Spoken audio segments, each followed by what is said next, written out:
What's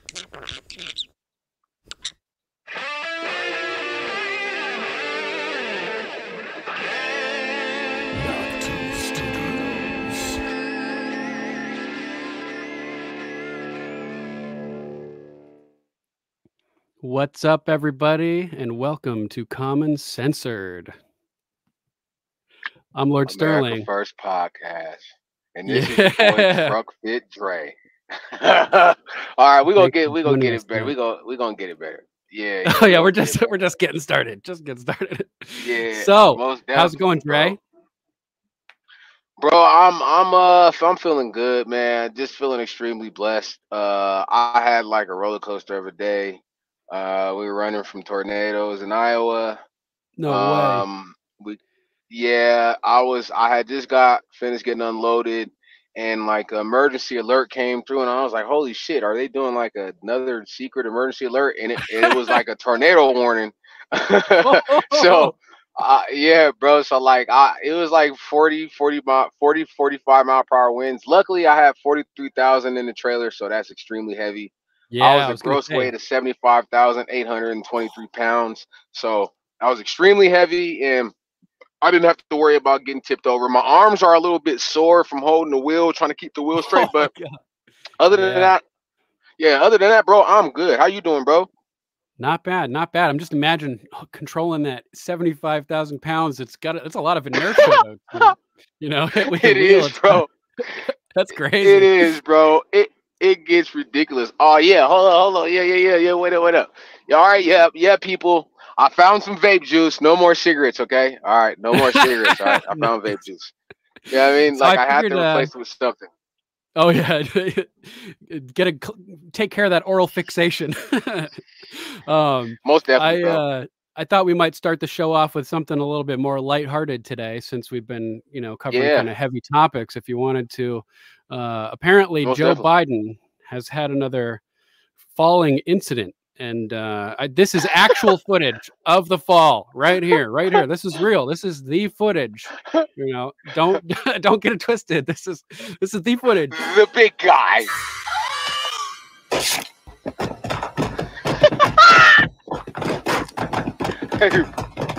Is that Benny Johnson, bro?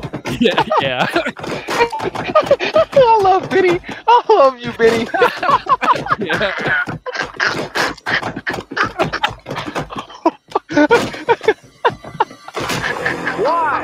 Why? So yeah, apparently Joe Biden had a little accident today. That was, of course, a meme of it, but apparently there is video footage of the actual fall, which we can bring up right here. Sorry, guys, getting used to the controls. Shout out to Benny Johnson. Benny, I fucking love you, bro. If you ever see this, just know, like, you bring joy to my heart, bro. I swear. Same here. I'm laughing. He sees the memes for the first time as the show starts too. So it's hilarious. So here's the real video. Apparently, let's see what's going on with this. He actually thinks it's all a joke. He thinks that this is a joke. The world is coming to pieces, and Joe Biden is laughing, trying to make funny about falling down the stage again, falling up down the stairs. Incredible. Joe Biden almost fell on the stairs again. I would say this is him falling, because definitionally he just tripped and fell. Now, my favorite part about this clip is that Biden tries to, so he falls once, okay, and you can see the people behind him gasping. Look at the size of the crowd there. And of course, every single one of these people is a paid activist to be there, okay? Not a single person. Hilarious when he that pose right there that he strikes when he he tried to play. I mean, we got to give him some type of props, like, you know what I'm saying? Like Papa Joe, like, tried to play the shit off. You know what I'm saying? It made it look a little bit better. I'll give you props, Joe. All right, Papa Joe, I'll give you some props on that one. You made a lighthearted moment when the whole country, the whole world is so tense right now. You know what I'm saying? Like, I'll fuck it. I'll give you some props for that, okay, Papa Joe? Nothing else. You get props for making a lighthearted moment out of some serious shit, because you could have failed and cracked your whole numbskull. You know what I'm saying? I would hate to see that.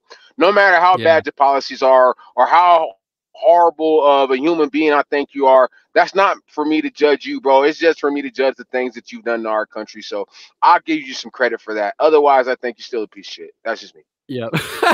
Points for not falling all the way too, you know, because I'm expecting like a whole tumble, Scarlett takes a tumble style, but no, he gets points for actually maintaining. But that position he does. There, he looks like a toddler that's like, oh, I gotta go hit the potty. You know, that's what that pose makes me think of. Yeah, bro. Like, you know what I'm saying? I wonder, like, did he take like one of those magical doopies in the poopy? You know what I mean? Like, you know, hey, I don't exactly know what that means, but it's funny as hell. Yeah. Hey. Oh shit, man. That's comedy, bro. I love Benny, bro. Yeah, man.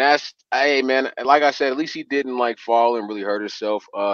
It's just another thing that shows us, man, maybe he's a little bit too old, man. Maybe just a little bit. He's definitely not all there, not with it, not where we need to be with all of this this chaos happening. We need somebody that we can rely on, in my opinion. In other news, let's go. Oh, sorry, you wanted to say something? No, bro, go ahead. Go ahead, bro. Yeah. We have additional news in the House Speaker race. Steve Scalise has dropped out, citing various He's fighting cancer, right? Reasons. He faced staunch resistance, and of course, we are having connectivity issues again. Yeah, we already know how it's gonna happen. You know what I'm saying? Sorry, lost you for a second. I'm on a hard line. Yeah, that's crazy. Yeah, bro, you're plugged into the actual fucking Ethernet and still having internet problems. It's crazy. It makes no sense at all. But like, I kind of expected it because I was listening to Sam Tripoli, tinfoil hat, and he had somebody on that was talking about it. And yeah, like Scalise, he's fighting cancer, bro. He has I think he has what is the one that they call the bone cancer? The bone cancer?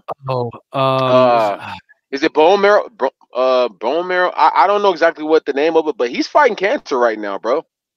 Yeah, that's why MTG said she wanted him to, you know, she wanted a speaker who could put all their energy into the job and getting things handled. Yeah, and, exactly. He needs to, focus on recovering.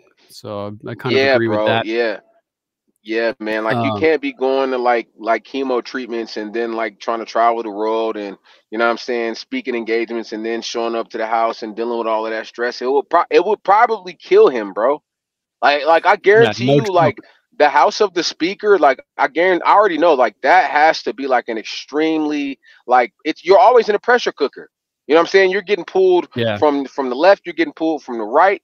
You got people who could get into your emails or your computer and bring up dirt on you. Like, bro, it's all kind of shit that happens that we do not see that happens within those walls. You know what I'm saying? That we call the house. You know what I mean? The house of the speaker has to be an extremely stressful job. So I hope he gets better. You know what I'm saying? I hope he beats cancer. You know what I'm saying? But definitely a good decision for him to focus on getting well. You know what I'm saying? For himself and to be there for, you know, his family, bro. You know what I'm saying? Shout out to Scalise, man. I hope you, you beat this cancer thing, bro. My grandfather died from cancer, so I already know how it is. You know what I mean? When you watch somebody waste away who was, I'm sorry to hear that, bro. Like, it sucks. Likewise. You know what I'm saying? So, yeah, man, Steve, you go ahead and you get better, bro. You know what I mean? Yeah, and you know, he's all for Ukraine funding and stuff like that. So it's better it's better all around that he just peacefully withdraws his name and steps aside. He's for I didn't know that. Yeah, he's kind of I didn't know that he was for Ukraine. Yeah, he'd be like McCarthy 2.0 kind of, not really quite as libertarian and America first as we are or as we would like to be, obviously. Right. But in the void. Oh, go ahead. No, go ahead. So, bro, like, why? Okay, if the Republican Party knows that, like, one of the sticking points is no more funding for Ukraine, why would they nominate him? Isn't it kind of confusing? Like, because I thought he was like, like hard right or like at least gonna say like, yeah, like we're not gonna support funding for Ukraine. Like we need this money for our country. Like we don't have extra money to just keep on blowing on a war that's ultimately being lost. Like bro, what is the guy named Vladimir? Whatever his name is, Zelensky. What is? Yeah, Zelensky, bro. He's making the women like go to war with Russia because like they're like getting depleted of men. So he's like literally picking women out of their house and telling them, "Oh yeah, bitch, you got to suit up." On top of that, he canceled elections, canceled opposition media in his country, basically outlawed other political parties, and people think that they're supporting democracy by sending money over there when it's basically exactly the opposite. And Zelensky's regime is nothing short of totalitarian and violently so, using force to shut down the opposition at every possible means. But luckily for us, potentially, hopefully, in the void that formed as Scalise dropped out, we have Kevin McCarthy, or Jim Jordan stepping up and receiving the nomination. This is what Kevin McCarthy had to say about it. I want to hear your reaction to what McCarthy says here. I mean, if you think from a GOP perspective, 8 Republicans led by Gates worked with every single Democrat. That's Swalwell, that's Schiff, that's Omar, that's Tlaib, that's to bring chaos with the whole concept of being upset because we paid our troops. Our troops got paid today. Could you imagine being somebody in the armed services in the Middle East on your aircraft carrier right now, questioning whether your family's going to be able to pay the rent? That's what they wanted. That's why they wanted to throw me out. But you know what? I'm more than willing to fight for our American public, and especially for the troops. What is saying that Republicans wanted military not to get paid? Can you imagine more of a red herring than that? I mean, they tie in all these funding for Ukraine and all this stuff and attach it to bills that include funding the military paychecks. And then when nobody wants to, on principle, they vote against Ukraine funding and all this other nonsense, these pork barrel earmarks and whatnot. Then they're like, oh, they don't want the military to get paid. Like, come on, dude. You think anybody buys that? We see three. What do you think? Can you believe that? Bro, he's doing his best to fucking bring up. I don't know, man. It even confused me even more because it's like, bro, what the fuck are you talking about? This has nothing to do with our military being paid correctly. This has everything to do with you going backdoor and still funding the government. Like, you put a stopgap on the government. The government was supposed to be shut down so we could make a point to the Democrats that, hey, no more funding is going to Ukraine or else this shit is going to continue to stay shut down. Like, yeah, exactly. I mean, just like Trump, like, that's why people got to respect Trump. Like you said, okay, you guys don't want to take the blame. I'll take the blame. I'll take the blame. No problem. I'll take the blame. You know what I'm saying? Like, yeah, the government shut down because of me. You know what I'm saying? Like, no, bro, like, let's just stop it, bro. I wish he would just come out and be honest and say, yes, I made a bipartisan decision when I shouldn't have, and it cost me my fucking job as Speaker of the House. That's my fault, but I'm willing to live with those consequences. Then we might even have some respect and maybe even some empathy for the guy. Like, because I'm not going to have sympathy for you because you did some snake shit, right? But we could therefore have empathy for you and say, okay, at least he was honest. You know what I'm saying? Like, I would rather you fucking, I would rather you let me know that it's spit on my fucking shoulder and instead of you telling me it's rain. You know what I'm saying? Just tell me you spit on me. Now, I might slap the shit out of you. But, you know what I'm saying? Like, nah, bro. Like, yeah, like, nah, I'm not buying it. Yeah, I'm not buying it. Andy Biggs, I mean, we can't let a precedent stand where, you make an agreement to follow with these certain conditions upon you taking the speaker role, and then you fall back on it, and we're just going to let that slide. No. And in my opinion, it was nothing short of heroic what the 20 did earlier this year by holding up McCarthy in his process and forcing him to submit to all these terms. And we got to hold him to it because those are big time country changing terms, single spending bills, etc. All these things that he agreed to, we need that, and we need them to follow through. It was Andy Biggs the other day, I think, on Benny's show, who said that he worked for the UN and he thought, oh my God, this is the most corrupt organization on the planet, until he got to US Congress. And then he was like, oh my God, this is the most corrupt organization on the planet. So I can only imagine the stuff that's going on behind the scenes. Like you mentioned, so Jim Jordan is kind of stuck at around 120 something votes at this point. He doesn't have the 218 that he needs to win the House floor vote, including the Democrats and everything. So Black Conservative Perspective over here, Greg Foreman, awesome channel. I watch his stuff pretty much every day. Highly recommend him. He was analyzing it earlier, and they've been having these closed door meetings with the Republicans to try to decide the new nominee for Speaker. And it's kind of shady. They're doing it behind the scenes, and we don't know who's supporting who and who's not supporting who. So Greg has some interesting thoughts on this. I wanted to play there. Is to actually have an open door meeting with the GOP and the GOP only. That way, the ballots aren't secret. The public knows who voted for Jordan, who didn't vote for Jordan. And that way, public pressure can pressure the Republican holdouts to get behind Jordan before actually putting the official vote on the floor, right, with Democrats and the whole House. Okay. So he clarifies later on that he thinks it would be good for the Republicans to go on the House floor, have their vote with open doors.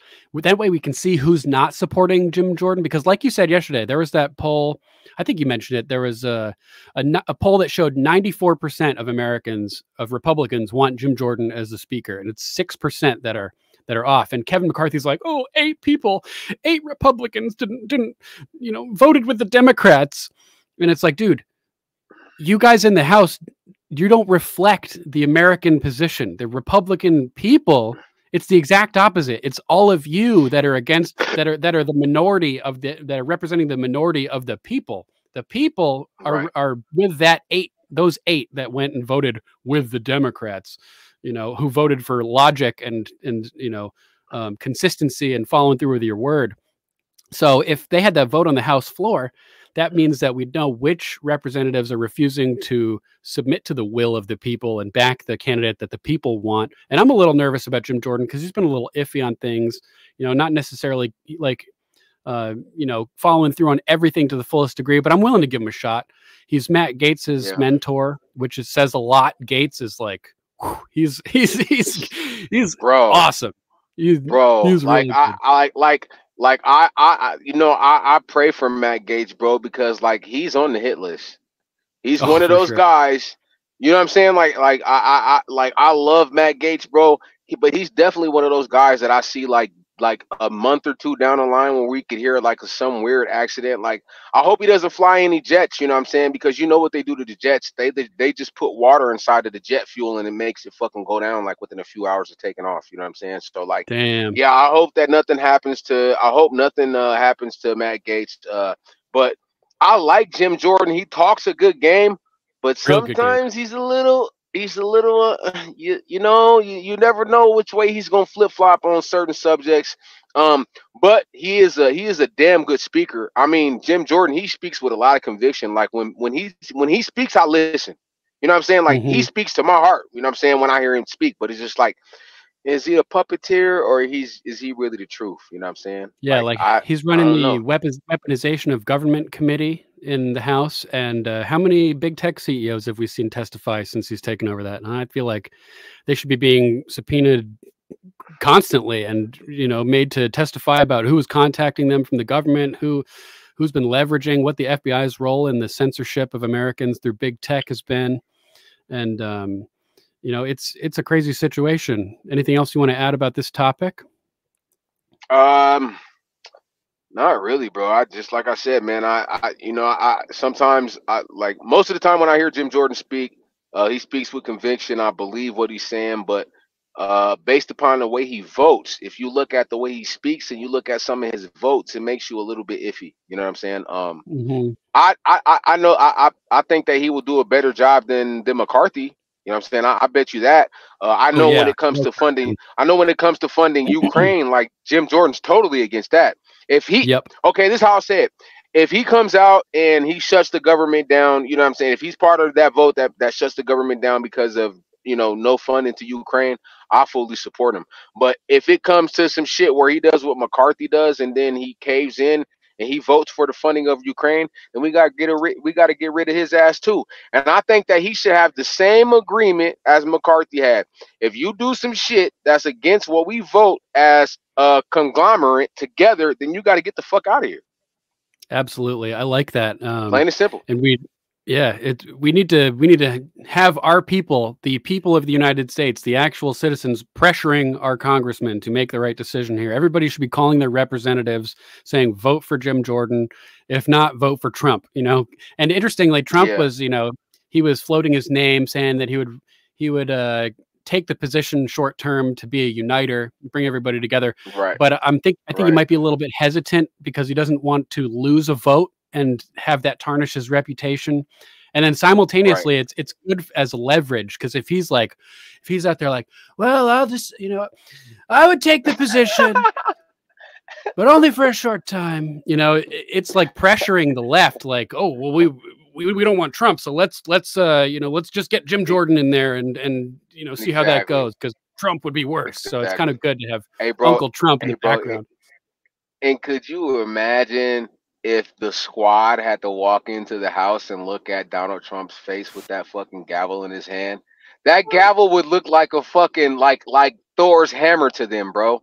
Like, they would be sick. I would just love to see the look on their fucking faces. Like, all of these Democrats who talk shit, because like they talk shit about him like when they're like on camera, but when he's in their presence, they cower to him, bro. Like, that's how you know he's a strong man of like, bro. When you could talk shit all you want behind his back, but when they get to his face, they don't say nothing, bro. He like Debo. They be talking, just like, they be quiet. Dude. He just like, yeah, bro, they tucking their shit. You know what I'm saying? Yeah, I'll be quiet. But when he leave, I'll be talking again. Hey, for real, bro. Yeah, exactly. Like, that's how Trump is, bro, to those people, bro. I would love just to see it for like a couple of days. Oh my god, dude, that's the funniest.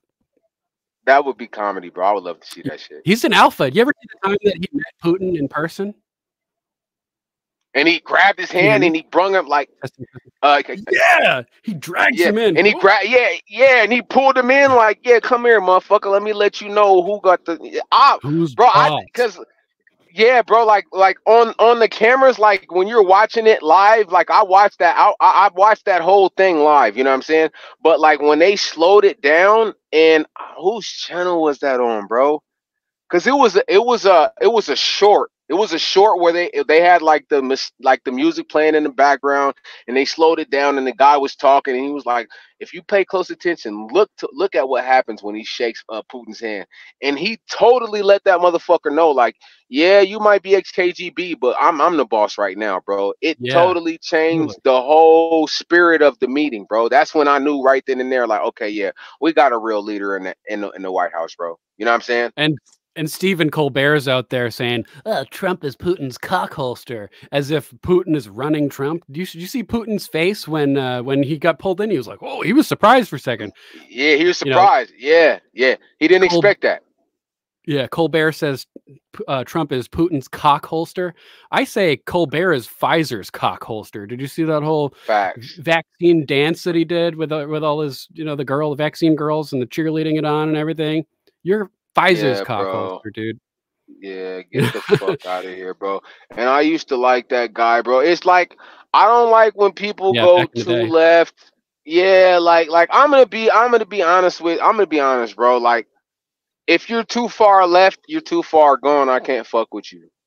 But if you're somebody who's like in the middle, you know what I'm saying, and you actually give thought to both point of views, I respect that more. You know what I'm saying? Like, I don't like somebody who's just all the way left, and I don't like somebody who's all the way right. You know what I'm saying? I like common sense. Right. And like the comments, yeah, bro. Like like for me, I say this. I'm not pro-right, I'm not pro-left, I'm pro-common sense. You know what I'm saying? And common sense would tell you that when we had Trump in office, none of these wars or shit was happening. You know what I'm saying? We didn't have to be scared. You know what I'm saying? When Trump was in office, I was paying $3.23 for diesel instead of $5. You know what I'm saying? When Trump was in office, everybody had money. It don't matter, bro, from Wall Street to the Black Street, you know what I'm saying? From the White House to the crack house. Everybody had money. Bro, it was dope fiends that had money when Trump was in office. Everybody had money. Everybody was taken care of. There was more new businesses open. Our economy was booming. Like, I don't understand how anybody could say, oh, no, it's better for Joe Biden to be in office. It would be great if Joe Biden, it would be great, you know what I'm saying, for Joe Biden to be in office if he was fair. You know what I'm saying? If he wasn't funding both sides of a war. And then people got to look at this.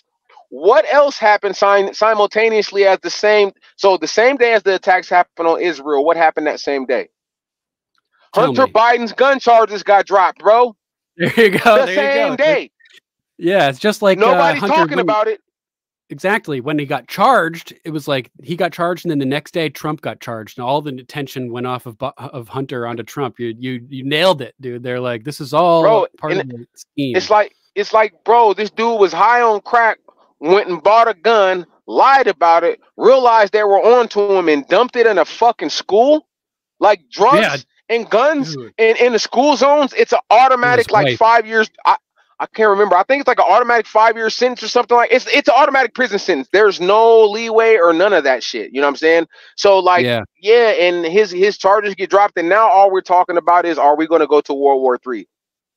And Biden funded both sides of the war. Like, he sent $6 billion to one country. Now he's taking funding from Ukraine and he's giving that to Israel. Isn't that funding both sides of the war?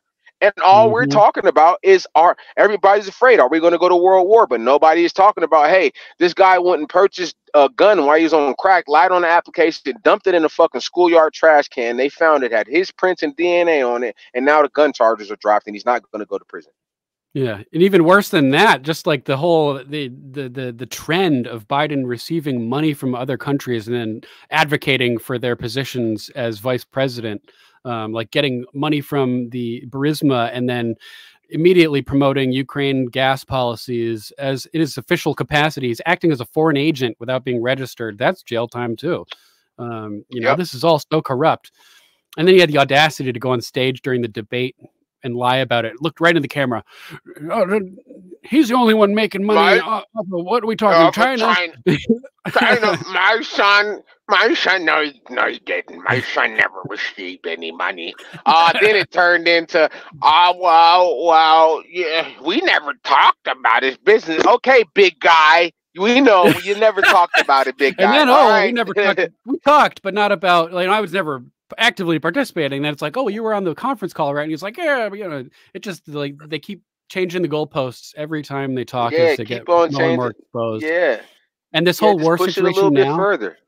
Yeah, exactly. This whole situation now is so convenient. You know, we're a year out from the election because the COVID thing clearly was designed to get everybody all scared, fear-based submission, like our title of our first episode, using fear to get everybody all freaked out, got them to stay home and accept mass mail-in votes that were blatantly, the whole purpose of that was just to steal the election.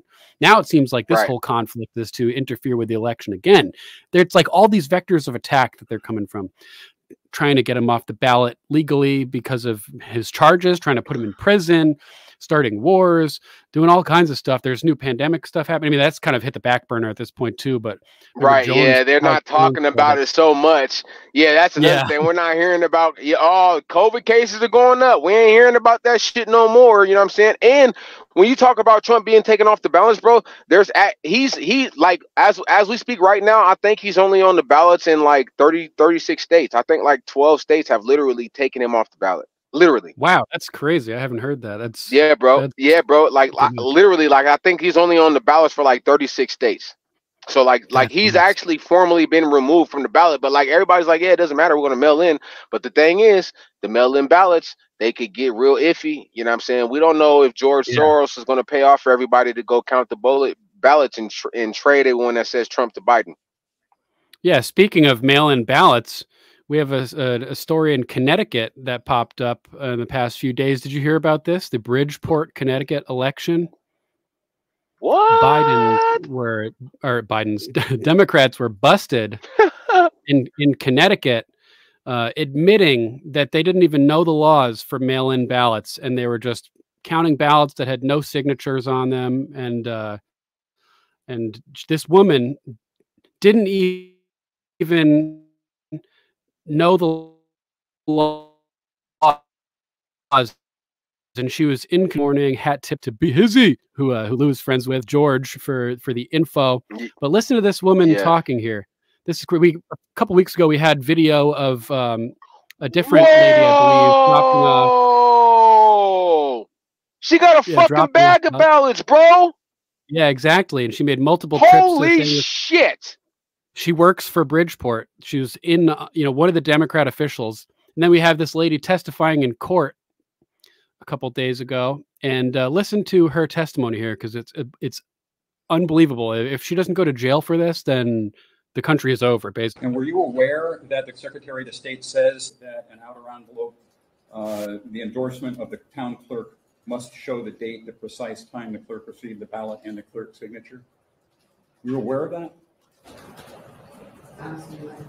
Honestly, no. Were you aware that if the Secretary of the State says in Exhibit 126, if an outer envelope does not substantially comply with this requirement, the ballot cannot be counted? That's what it says. Did you know that? Now I do. Now I do. I guess maybe I should ask, did you know that? Did you know that on September 12th? No, I didn't. So she admits that she did not know the proper counting procedure on September 12th, the day of election. And furthermore, she goes on to state that they trained their people on the practices that they've been, following for years leading up to this point. So she admitted for years through multiple election cycles that they haven't been following the law, that they haven't been counting mail-in ballots correctly. And I'm not sure if this is the same woman who's on video here dropping off all the ballots, but it looked like her black ass. That looked just like her, bro. That looked just like her, bro. Yeah, funny build shaped granny in the motherfucking house. That looked just like her, bro. Yeah, that's her. That got to be her.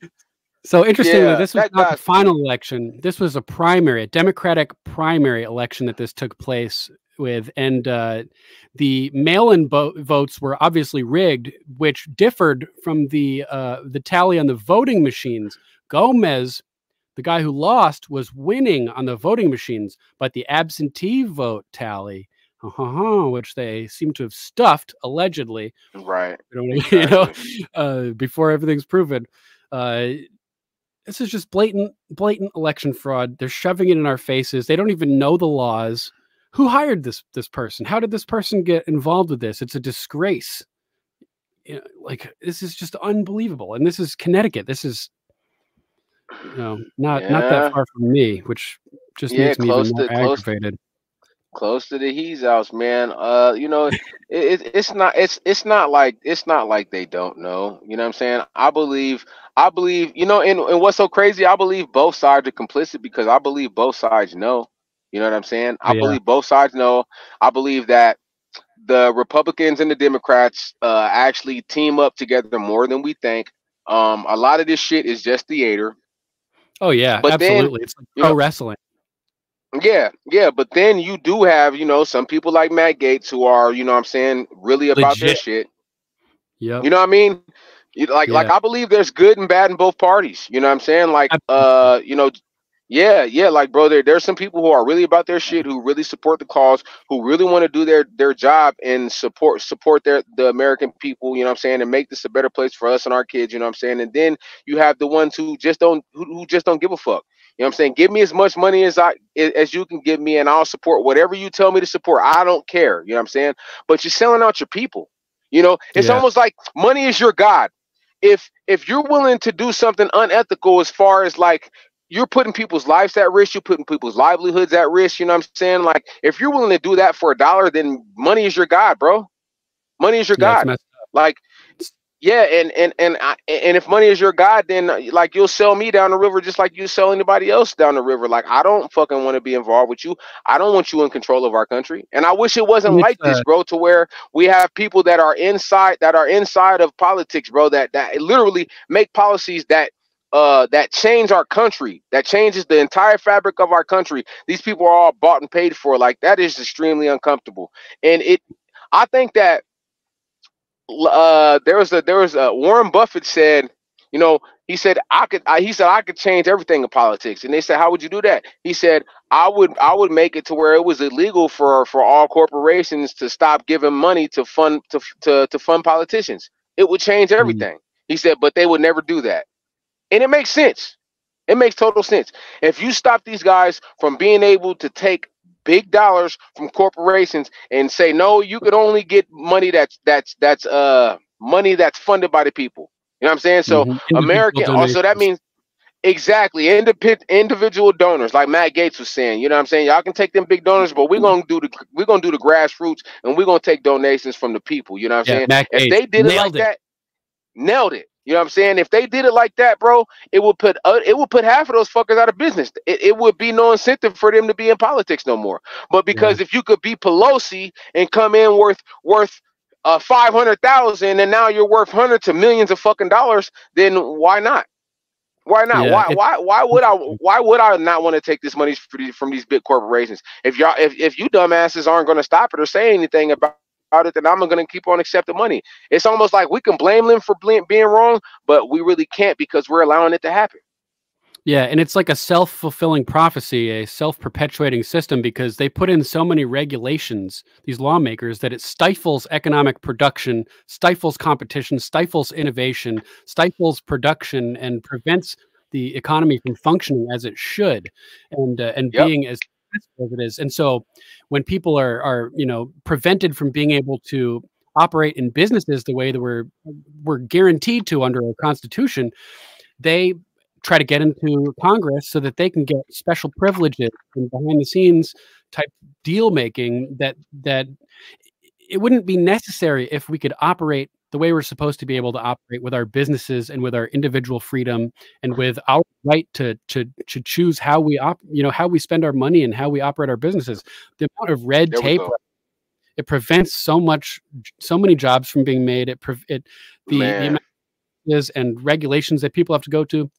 They have to hire people just to be checking all the regulations to make sure that everything's being followed to the T. That they're doing everything legal. Yeah, because they don't want to get a fucking $100,000 fine out of nowhere, you know what I'm saying, at the end of the year because they simply didn't file a piece of paperwork correctly, or they didn't they followed everything to the T, but this one small procedure they didn't correctly do, so now they're responsible for a $100,000 fine. That's how it works. It's almost like in the trucking game, bro. For instance, like 90% of the freight that's moved in this country, do you know that it's moved by owner operators and lease operators? That means that there's that's guys and girls out there that are either financing their truck and they're working through a broker to move freight, or somebody who owns their truck and they own their company and they move freight. Only 10% is moved by the big corporations like Knight, Swift Transportation, you know, the big trucks, Prime Inc., all of that shit you see on the road. So what they're doing is they're saying, okay, we're going to take this big pool of money and we're going to give it to the FMCSA and Department of Transportation, DOT, right? Because a lot of these big companies, their trucks are governed at 62 miles an hour.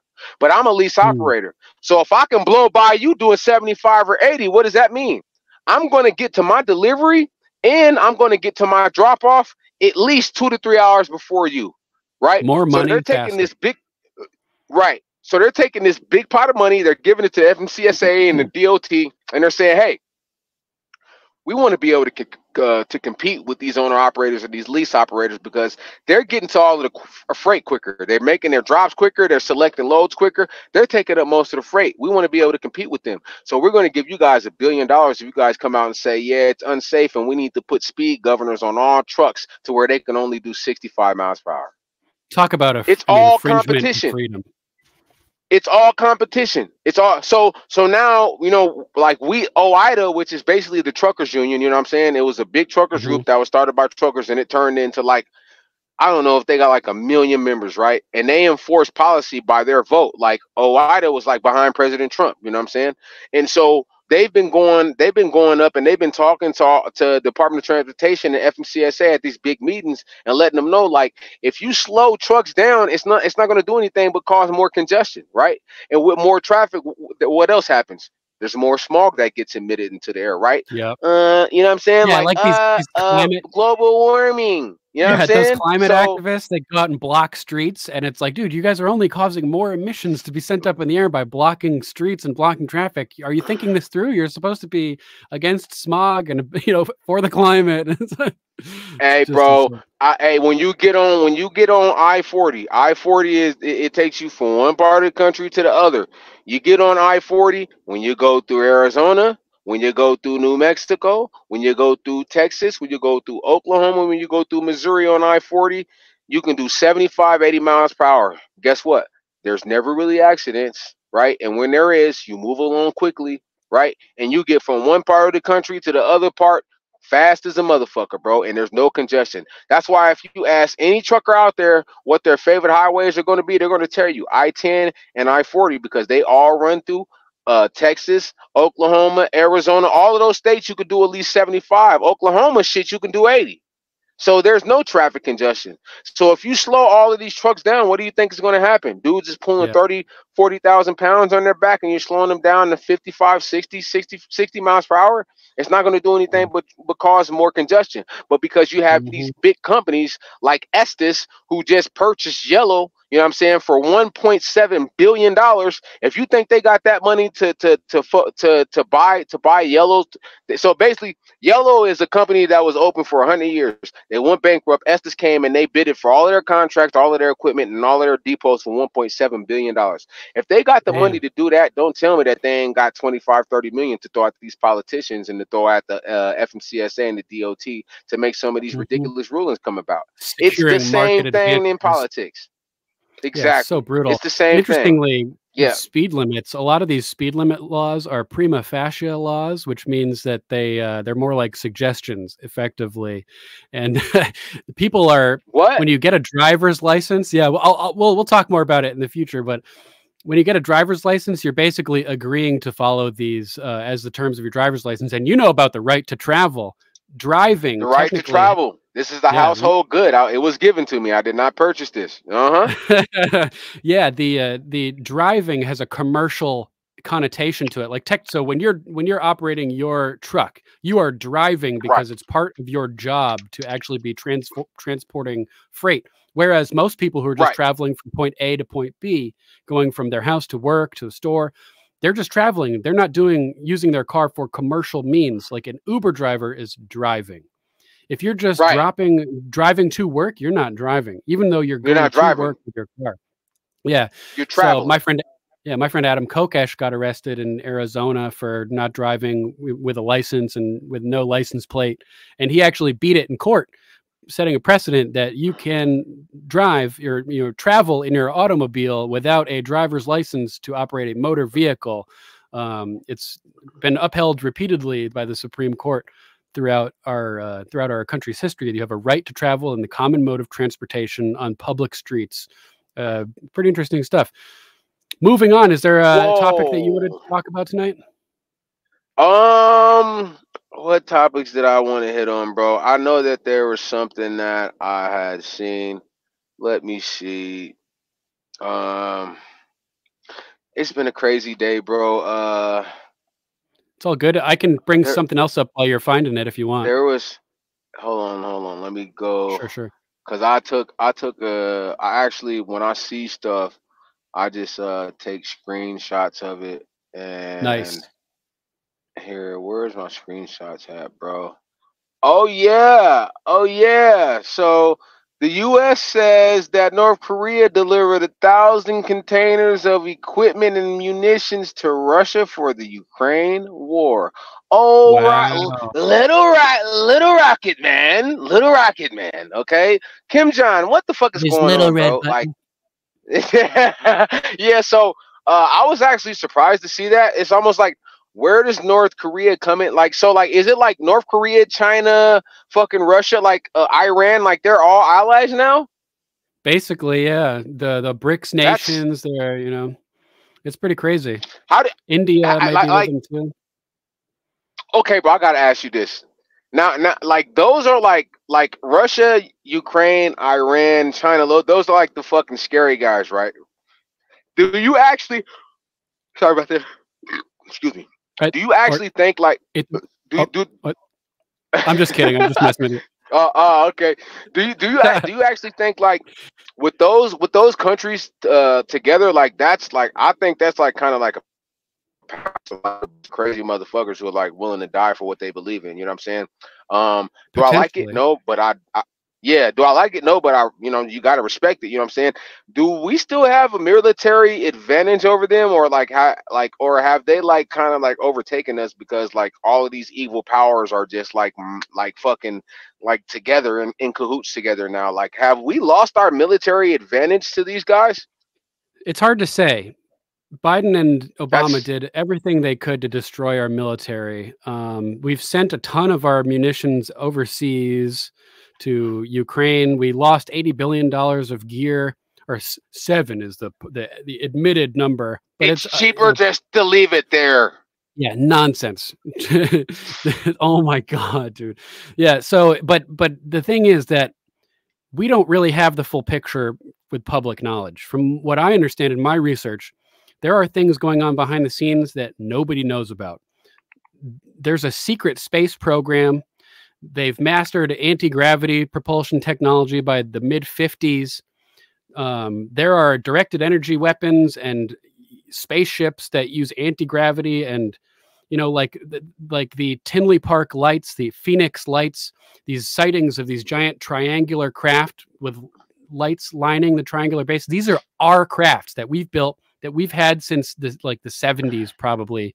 These huge anti-gravity like platforms, basically, that are giant. Like in the Avengers, they have that ship that's in the ocean, and then it has these propellers, and it takes off out of the ocean, and it takes off. Yeah. Yeah, and it like has invisibility cloaking and stuff. We have that already. It's just they don't talk about it, and it's a big secret, basically. So we don't really know what's going on. I think that there's this whole UFO commission that's been forming. They want to form a review board, where Congress is forming a review board to look at, to force these private contractors that we've been working with to divulge technology that they have created by reverse engineering non-human crafts that they've allegedly recovered.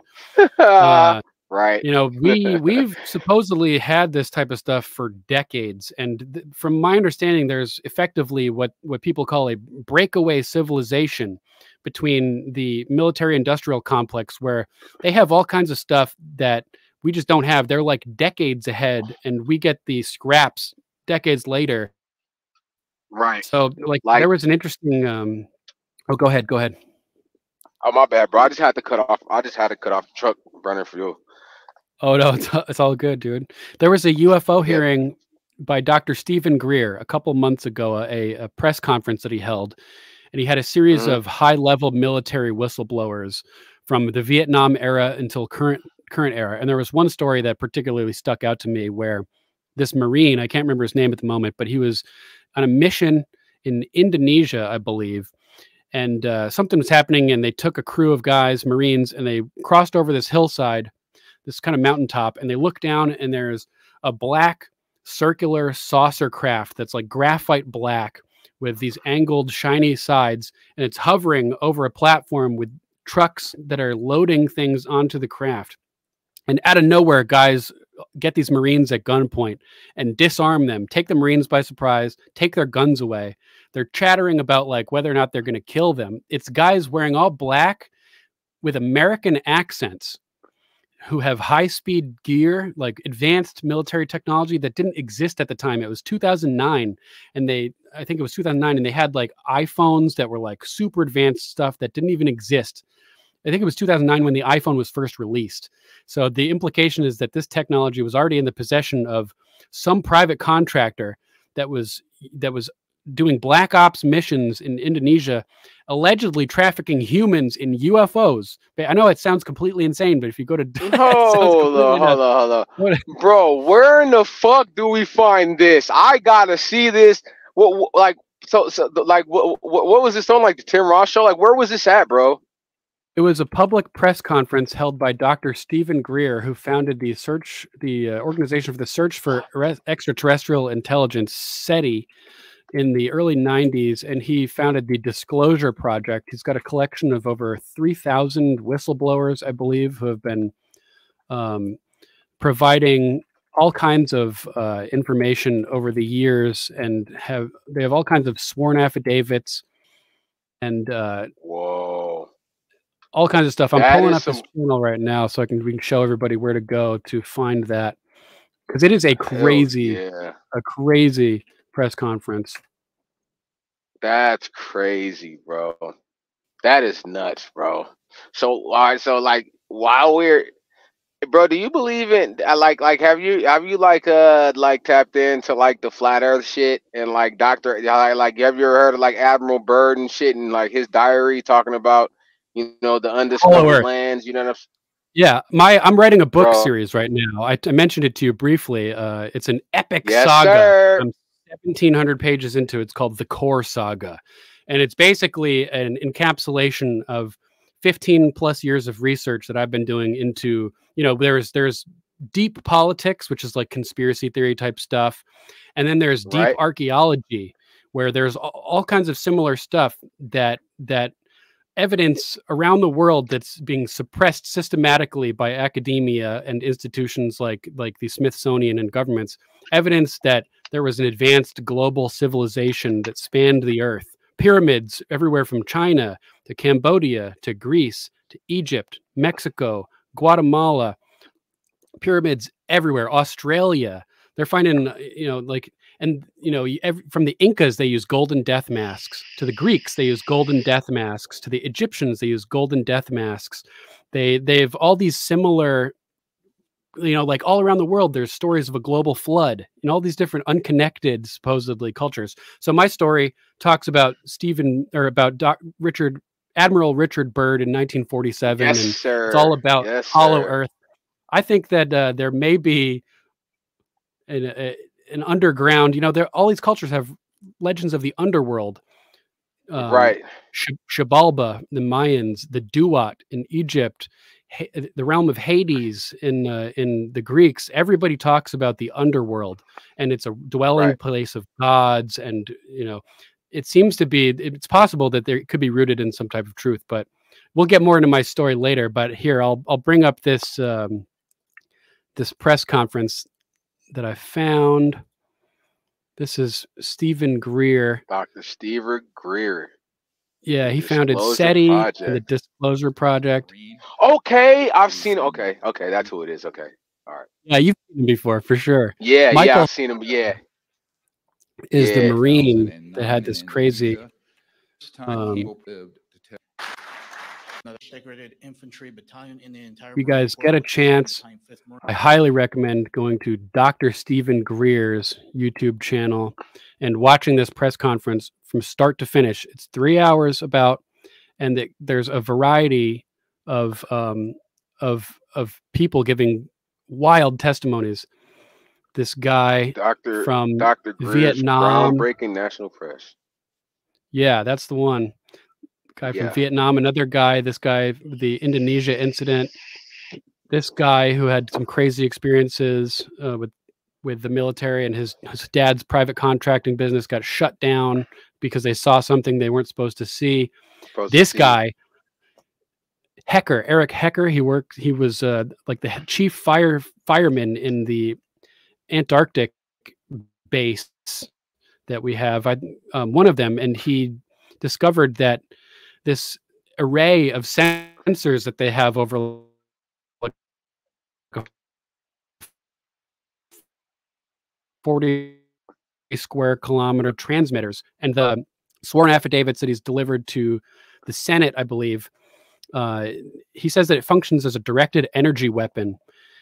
Yeah, inside of the ice core, in fucking in Antarctica, bro. Like they put these sensors inside of the ice, and they went down. He's like it's like a mile by a mile by a mile squared, and it's fucking huge. And they put these sensors in there, and yeah, bro, and then they realized, like, oh shit, this could be used as a directed weapon in a DEW, right?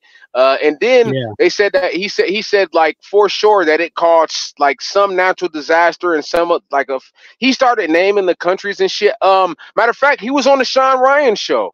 He was on Sean Ryan, bro, and that's where I seen it at. That's why I recognize his face just now. He was on the Sean Ryan show, bro. Yeah, exactly. Really, really good interview on the Sean Ryan show. Yeah, hell yeah, bro. He was talking about Stargates and, you know, black budgets, Raytheon, Lockheed Martin. Like, he went deep into it. Oh yeah, Biner. That's the secret space program. That's that breakaway civilization that I was talking about. Raytheon, the big contractors, DARPA, bro. All that.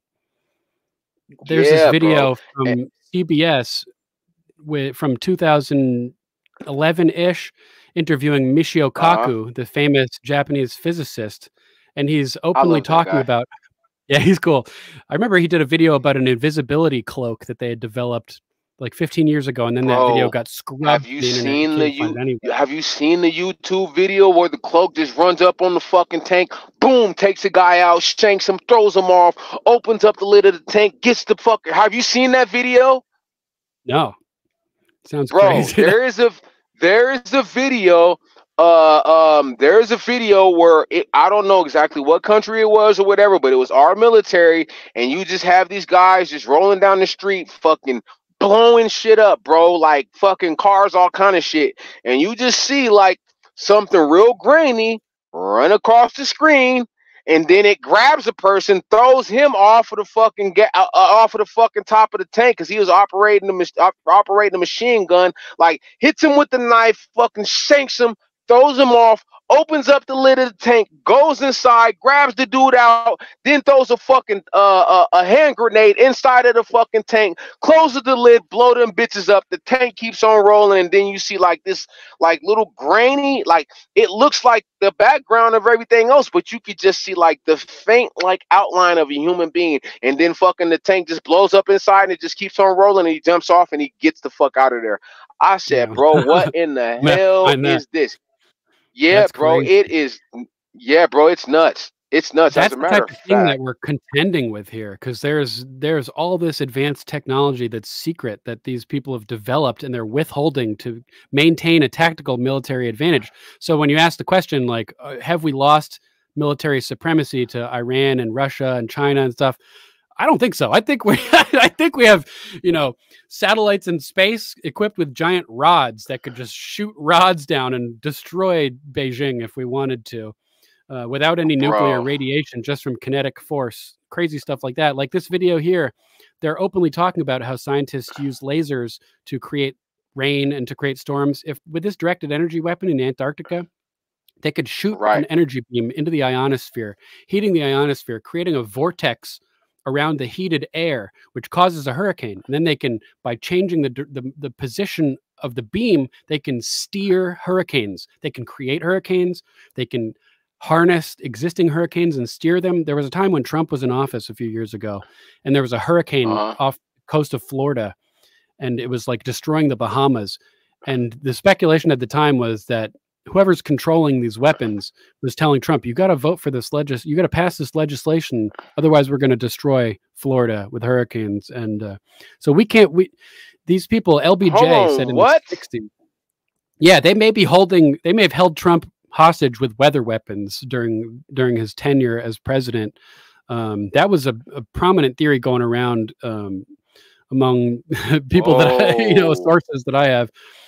In the 60s, LBJ was giving speeches openly talking about whoever controls the weapons can control the world. So when he was president, you think they weren't working on that? Of course they were.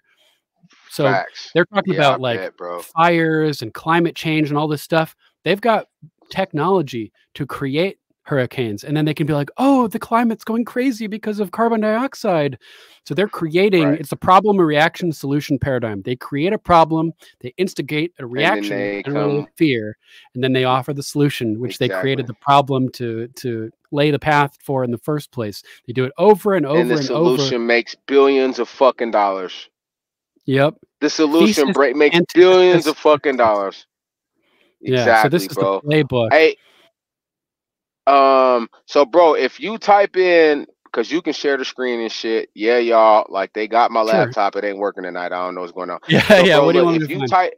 if you go in YouTube and you type in military cloak and you go down to the 1, 2, 3, 4, 5. The 7th video, bro, it's 1 minute and 57 seconds. It says, soldier using invisibility cloak, Army optical camouflage technology. It's a video from 13 years ago when we were in the Iraq war, bro.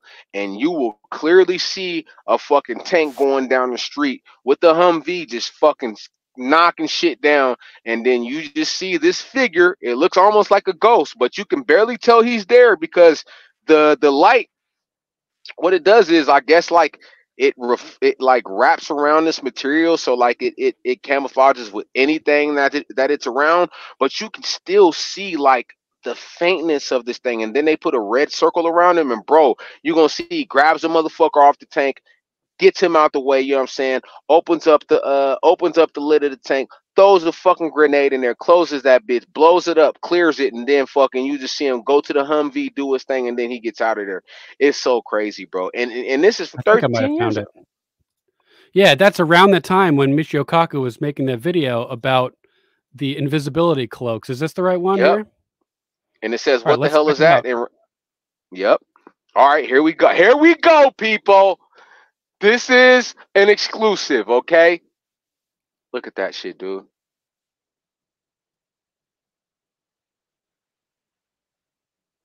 Like, bro, like, can you, like, look. Can barely see it. You could barely fucking see him. Look, bro, boom, he opens the thing. Look. And, like, you see the soldiers just like, what in the fuck?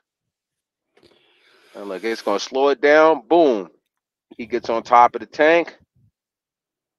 Dude, soldiers don't even know, like they hear him, but they don't know where he's at, bro. They don't know where he's at. Sketchy, you know what I'm saying? Stuff. That's crazy. But see, that video, bro, that's not the original. It shows like the entire thing, bro, where like literally he opens the lid, throws a fucking grenade in there, bro. It's crazy. But yeah, people, this is the type of shit that we're trying to talk about and bring to the forefront, bro. There's a lot of things that we don't know that our military has. And the original point was, you know, does this new formed conglomerate of madmen that are in Iran, like this is like a nightmare for us, you know what I'm saying? Iran, China, fucking Russia, North Korea, all of them are working together now. And I was just trying to make a point and see like do they have an advantage on our military? And we just had a few examples to say, no, bitches, they don't. But yeah, we don't know what type of military. We don't know what they have, because you know, for all we know, like the TV show Stargate back in the day, SG-1, it's an awesome show. It may be a predictive programming. There's the premise is they find this ancient technology hidden under the Giza pyramid that is a Stargate that allows them to transport from point A to point B through hyperspace. And in the process of learning how to use this technology, sorry, I lost you there for a second. Stargate, the premise is they find this Stargate device under the pyramid in Giza, the Great Pyramid, and it's a device that opens a wormhole from point A to point B. And in the process of starting it and getting it functioning, they form a military alliance with nations all around the world, and they're all participating in this Stargate program. For all we know, there could be a global military alliance behind the scenes, and everything that we're seeing now is WWF, basically, for all we know. Right. More importantly, though, it may not be the military that even is the greatest threat. The BRICS nations, Brazil, Russia, India, China, Saudi Arabia, I think they're forming a new currency backed by gold to compete against the U.S. dollar. And if they do that, if they follow through, which they've announced plans to do, it will be the end of the U.S. dollar. We briefly mentioned it before. Hey, 3 years. We talked about that last night. BRICS just came. It was an article that just came out the day before yesterday. They said that BRICS will completely do. They would say that BRICS will do away with the dollar within the next 3 years, bro. Yep. That's the time limit. That's the real type of conquest we have to worry about. I mentioned the 3 forms of conquest on Lou's show: economic conquest, military conquest, and religious conquest. Economic is the most effective up till this point. But now, in the digital age, the information age, there's a whole new type of conquest, also information conquest, controlling the social media platforms, the media, data, the academic institutes that, release statistics that help their causes. So there's all this kind of stuff that we got to contend with. I have a story here that may be the most important story of the night, if you want to check it out real quick. Right. This is a real serious story. I don't know if you see the banner down there.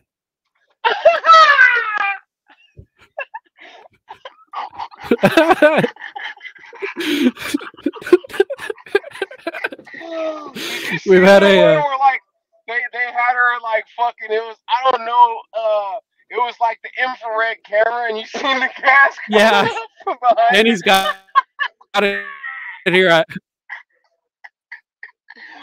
Oh my God! I've got it.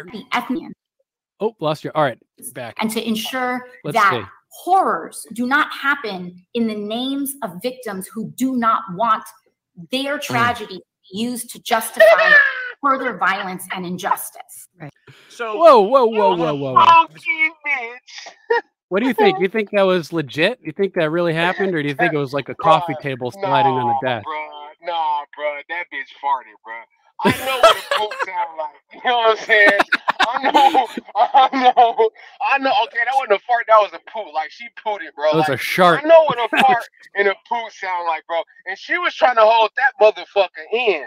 You know what I'm saying? Like, she was really trying her best. She kept a straight face on. That's how you know.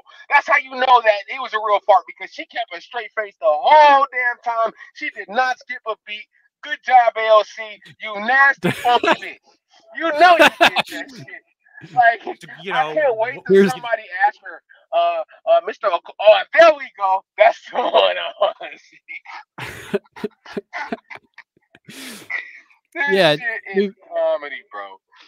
It's so good, man. So we have AOC farting. We've got Swalwell and another one, and then there was Chris Hayes. This victims who do not want their tragedy used to justify. Okay, that is class right there. Whoever made that meme, brilliant meme, Benny. Smith. Benny is a fucking bro. Whoever does like his media and shit, like, they're fucking good, bro. Cause every day Benny come on.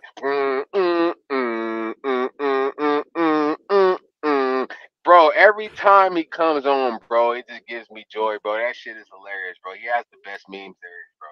Nobody. How about the intro song for Benny's podcast? Yeah, that you were like, boom, boom, boom, dude. Every time. Hard. I got this vest here by a company called Woodger, and it's called a haptic feedback vest, and it uses these oscillators that create the impression. It's like it basically turns your whole torso into a subwoofer. It makes you feel like you're front row at a concert. So when I'm watching Benny and I have the vest on, that song is like all encompassing. It's like the greatest song I've ever heard through the Woodger vest, and I never skip through it. I always listen to it all the way through. Always. Bro. We also had intro. Oh yeah, always. So Benny's not AOC is not the only one who had this issue. We had Eric Swalwell like a couple of years ago, maybe. To have potentially engaged in such dangerous warfare, biological.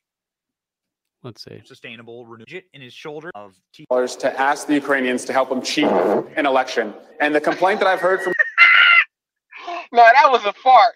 I wasn't sure, like, because if I have a microphone right here, right, and I'm talking into it, listen to the sound of my snapping when I put it down by my butt. Can you hear that at all? No, you really can't. So that makes me think that some of these may be like Chris Hayes may have slid a coffee table or like a coffee mug on the desk or something while Eric was talking and it came through. So I'm not sure if these are really farts or something else is happening, but I can't rule it out. Can't rule it out, Yeah, which is hilarious. Can't rule it out. Yeah, we know that bitch farted though. LC, we know your funky ass farted.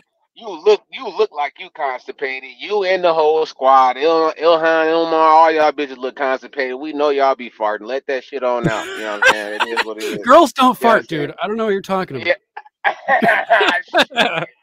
Yeah. Yeah. In other interesting news, we have Trump now leading polls in some important battleground states, including Pennsylvania and Michigan. And this wasn't, this polls aren't necessarily to be taken too seriously, right? Because of course they rig polls, especially like any left-controlled poll. You can never trust it. They've got a million ways to skew them. But considering that Trump won both of these states in 2016, that gives these polls a little bit more gravity and could be indicative of the direction that we're heading in 2024, which may be why they need to start this war in Israel and Gaza and have everything popping off so that they can lock us down again. And they don't have to have a fucking election, just like his buddy Zelensky, bro. If there's a world war, there is no election. It stops the whole process. Yeah, so I think that's what they're counting on. That's how sick these people are, bro. Like, you're willing to, like, we said, when we talking about this yesterday, bro, when we said, like, one nuclear warhead destroys the entire world, right? Because you have to look at it like this. All of the weaponry systems from China, Iran, North Korea, China, like, okay, let's say that we have submarines over there. We'll probably strike first, but their systems are set up to where if they know that a nuke is incoming, it automatically is going to shoot one at us. So it's going to destroy the whole world. Just you know what I'm saying? Like stories about UFOs coming in and shutting down nuke launching codes and stuff like that. I don't know if you've ever heard about that. I would. Hey, if y'all out there, I believe we live in a closed system, and I believe that aliens are nothing more than demons using vehicles that people call UFOs, but they're just fucking vehicles to get them from one dimension to the other. You know what I'm saying? To make them go from the metaphysical to the physical. I believe they're demons, but I believe we live in a closed system, bro. I don't believe that there is such thing as outer space and none of that shit. We have a firmament. Oh, really? You know what I'm saying? Yeah. If you guys haven't seen the video, I don't go for that. Yeah, I disagree with that, but go for it. And this is why our show is so fucking great, because we have we have same beliefs but just different perspectives on certain things. You know what I'm saying? Yeah. But if have you seen the video of the rocket, bro, that was done and they attached the camera to it and fucking it went up? It went up like, I think the furthest you can go till you hit the firmament is like 70,000 feet or some shit. I don't know. The one that looks like it's skimming across the surface. Well, the one that looks like it's skimming across. It was spinning, and then it went up, and then it just clunk, and then it stopped, and it sounded like it was hitting glass, and it clunk, clunk, clunk, and it just stayed there. Now it literally. There's a video of I forgot who did the video. I could find the video though. I don't know exactly who filmed it, but it literally showed like this rocket going up into the sky, and then it just stopped. It just literally stopped. As a matter of fact, I'm gonna send you something in a file, bro, to where you can watch it, bro. And you know what I'm saying? You just, I know you got your own stuff, but bro, if you watch it and you watch this video, you're gonna be like, damn, like the rocket literally just stopped. You know what I mean? Yeah, I think I've seen it before. It definitely rings a bell. I've looked at a lot of these stuff, and I always figure out a way to debunk them. So I'll be looking at. I'll be interested to look at it. There's another one where like the camera is pointing up, and you can see the rocket. It looks like it's skimming across the surface of some it looked like it's a boat. But boat in water. when I have an explanation for that. When you get up to super high altitudes, the pressure is decreased. So when gases are released from the exhaust, they boom shoot out at a really fast rate because of the low pressure, and it looks like it's splash, where it's just a phenomenon that doesn't exist at this altitude because of the high pressure of the atmosphere. So that's my explanation for that, for those videos that show that. Shit. Oh shit. Okay, people, we got a flat Earth versus a space. Hey, we got that episode coming up. Okay, yeah, that's yeah. Flat Earther versus the space, versus. I don't know which one. Flat Earther versus the universe. I don't know. Yeah. Yeah. So I think, you know, if space exists, which I think it does, planets are so far away that the likelihood of another society of civilization being able to get here, unless they develop wormhole technology, is like slim to none. So either they have wormholes and they can get here, or they're interdimensional demons or something like you mentioned, or they could be from inner Earth, these advanced ancient civilizations that are dwelling within the center of the planet in the Garden of Eden. Like, bro, like Admiral Byrd said, there's not 7 continents, there's more like 70. Yeah, and that's the premise of my book series, the Core Saga, is I can't discovering the inner Earth, and yeah, it's gonna be really cool. Wait till it comes out, bro. I can't wait till it comes out. So we got a couple more topics here. A scholar in this Islamic school, let me pull it up here, claims jihadists have permission to kill Israelis wherever they may be. Like, why isn't he considered a fucking domestic terrorist? I'm confused. Yeah, this is in a diaspora. Mahmoud al-Shajrawi.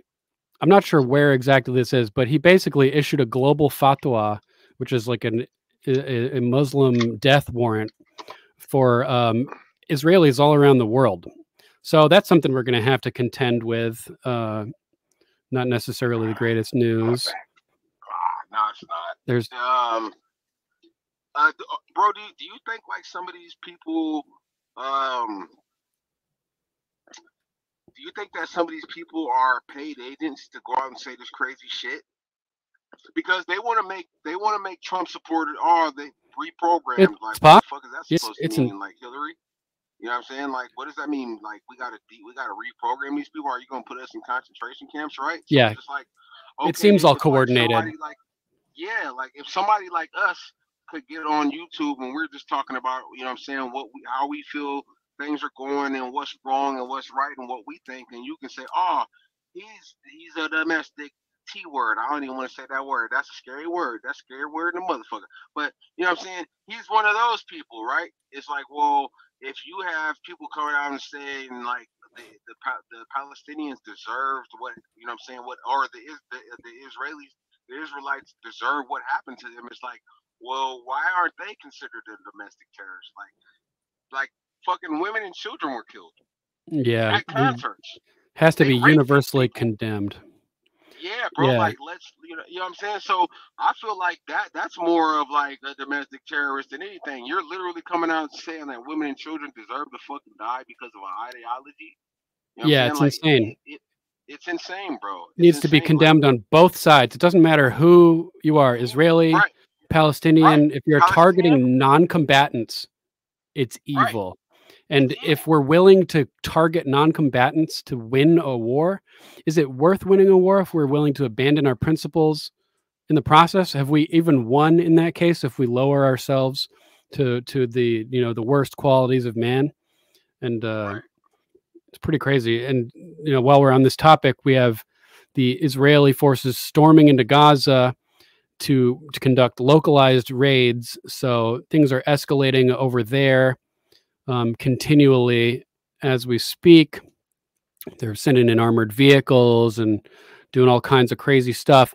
But we do have a positive note that we can end on, an inspiring story if you want. Is there anything you'd want to cover before we wrap it up? Shit, no, bro. We've done we've been on almost an hour and a half.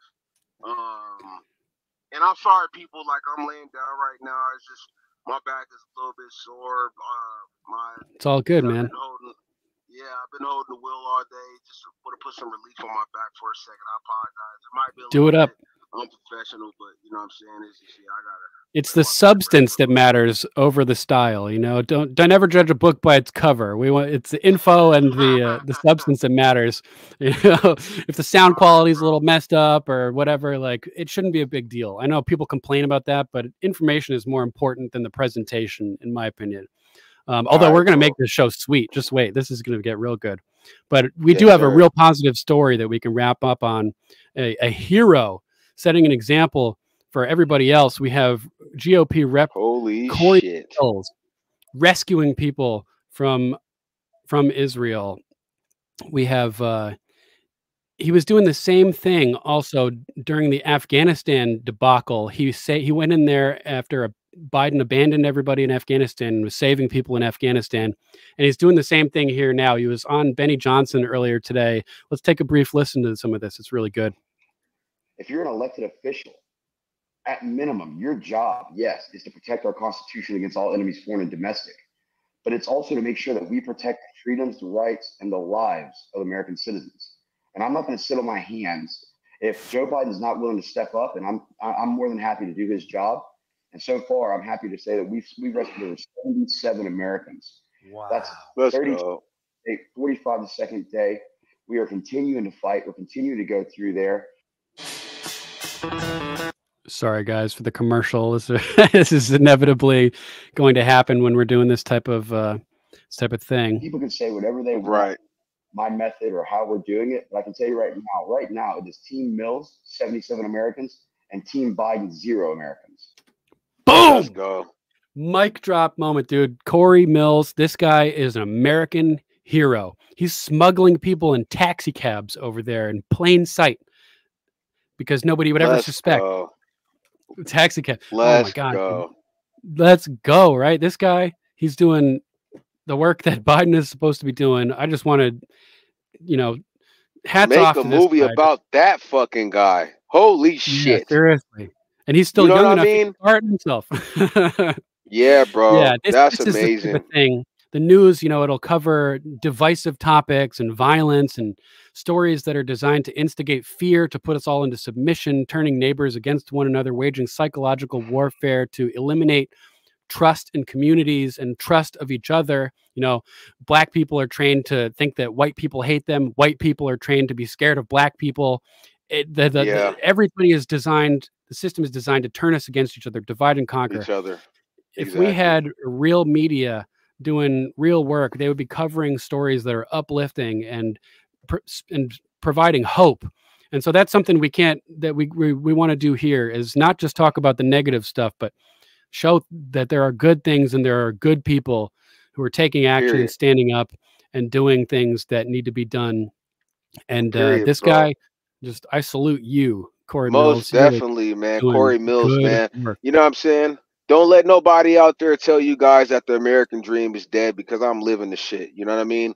Like, come on, bro. Like it says in scripture, like God saved a wretch like me, bro. I've been through it all. You know what I'm saying? I've been through it all. And if you would have told me 5 years ago that I would have the opportunity to see the world and make good money and provide for my family and be free, you know what I'm saying? I would have told you, you're a damn lie. Get out my face. You know what I'm saying? The American dream is not dead. It's still alive. But while it's still alive, you know what I'm saying? It's basically, you know what I'm saying? It's basically gasping for air right now, right? But while it's still alive, you know what I'm saying? It's in our hands to do something about it and to keep it alive. You know what I'm saying? And me and bro, look, I'm a black dude from fucking Inglewood, California, by way of Las Vegas, Nevada. You know what I'm saying? And bro, he's from clear on the other side of the damn country. And does it matter? No, it don't matter. That's my brother. You know what I'm saying? We doing something together. We bringing the message out there. You know what I'm saying? This is what America is about, bro. This is the true face of America right here. Two people from two different backgrounds, bro. You know what I'm saying? On different parts of the country. And we agree or disagree on certain things, but we don't bite each other's head off about it. You know what I'm saying? We're here to agree to disagree or to tell our point of view. You know what I'm saying? That's what America is supposed to be about. It's not supposed to be about hate and being divisive, bro. Yeah. Let's stop all of the hate. Let's stop all of the being divisive. You know what I'm saying? Let's try to come together as best we can. And even if we don't agree, that doesn't mean anything. Individuality is what makes up America, bro. Everybody has the right to believe what they want to believe, but we don't have to hate each other over it, y'all. You know what I'm saying? We could all come together and make some shit happen. Exactly. Like Einstein said, it's a good thing that we don't all think the same way, because that means everybody would be in love with his wife. You know? Right? You know what I mean? Yeah. That's an Einstein quote for real, bro? Yeah, I think so. Yeah. Holy shit. That's dope, bro. Yeah, cool guy for sure. And it's you know, like we come from different backgrounds, we have different ideas about things, but it's these principles of Americanism, individual liberty, free markets, freedom of speech, freedom to defend yourself, freedom of religion. All of these principles can bring people together regardless of their backgrounds, regardless of their beliefs. And as long as we adhere to the concept of Americanism, this is the first time in history where individual liberty has been secured by a government. And it was the first government in history that's designed to protect the rights of the citizens. And that's in the Declaration of Independence, that the purpose of government is to secure our freedoms. People think that governments are here to provide security or safety, but like Benjamin Franklin said, those who are willing to trade their freedom for security deserve neither and end up losing both. And it's these principles of freedom that'll bring us all together. A rising tide lifts all the ships. So if we have everybody competing in economic in terms to develop the best products, to innovate, it'll cause others to do the same. And interestingly, you know, this country was founded as a federative polity, it's called, which is basically 50 individual laboratories of experimentation, right? And the states who make the good policies are then emulated by other states, because people move to the good states, people travel to the good states, and the states who are lacking in terms of funds coming in, people living there, tax revenue, they're going to emulate the policies of the states who do it well. So it's chain reaction where all these states competing to find the best policies that bring in the most revenue and bring in the most tourism and make the happiest population. And the centralization of government that occurred largely beginning with Abraham Lincoln, you know, he did some good stuff. He did some also really bad stuff. He transformed the states from a federative polity into a modern nation state with a strong centralized government. And we're seeing the effects of that to a large scale now, where it's been expanded since then and hardened, and we have things like the federal education system where all across the country everybody's doing everything the same way. If every state had the freedom and the autonomy to do it their own way, states would work to be coming up with systems that work the best. And like Connecticut could have a really good system and be producing students that are working really well and doing really good stuff, and California could be like, oh man, we got to start doing that so we can compete. And it need to do better. And I think we need to do that and get back to decentralization of power to encourage competition and to encourage the betterment of everybody's, because like I said, a rising tide lifts all the ships, and we have that potential. We just have to take it back and force our country to live up to its founding values, because we've never really had it. We've never really gotten to that point. It wasn't perfect when it started. It hasn't been perfect, but we learn from the lessons of the past and devise a system that works the best for everybody and promotes freedom and prosperity and development and production and innovation and technology. And like Alex Jones, we got to strive for the stars. You know, that's our goal.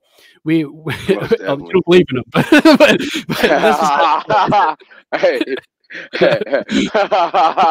hey, bro. Any closing words you'd like before we close out tonight? Man, life is a fucking roller coaster of emotions. Enjoy them, because we never know when it's going to be gone. You know, I go through a roller coaster of emotions on a daily basis, man. But you know, all of those emotions encompass, you know, the way of life. You know what I'm saying? And if you're not feeling anything, and if you're not going through this roller coaster and you're not enjoying it, well, you know, you're not grateful for it, bro. Be grateful for every single fucking second that you're on this earth. You know what I'm saying? Tomorrow's never promised, and don't believe everything you see. Those people on CNN with their faces covered up saying this crazy shit, y'all know where their faces are covered up because they're controlled opposition. You know what I'm saying? They're probably paid off by George Soros or, you know what I'm saying, the Biden campaign. You know what I'm saying? Don't believe everything you see. You know what I'm saying? But also, we can't support hatred. We can't support hatred. We can't support the killing of innocent women and children or human beings. Period. You know what I'm saying? I don't want to see Palestinians die. I don't want to see the Israelites die. My Hebrew brothers and sisters. I don't want to see nobody die. You know what I'm saying? I think this shit is ignorant. You know what I mean? So let's all this. You know what I'm saying? Let's try to enjoy life, bro, and lighten up. You know what I'm saying? Don't let all of this doom and gloom get you. You know what I'm saying? Don't be scared into submission, bitches. Don't do it. Don't be scared into submission. And don't forget, when you go outside, look around you, look at the wonder and the majesty and the miracles of nature and just the amazing stuff that we're surrounded by, the harmony and just the beauty of everything. And don't let all the horrible stuff that's happening get you down. Enjoy every minute because you never know when it's going to be your last minute. And thanks for listening, everybody. This is Common Censored. America First Podcast.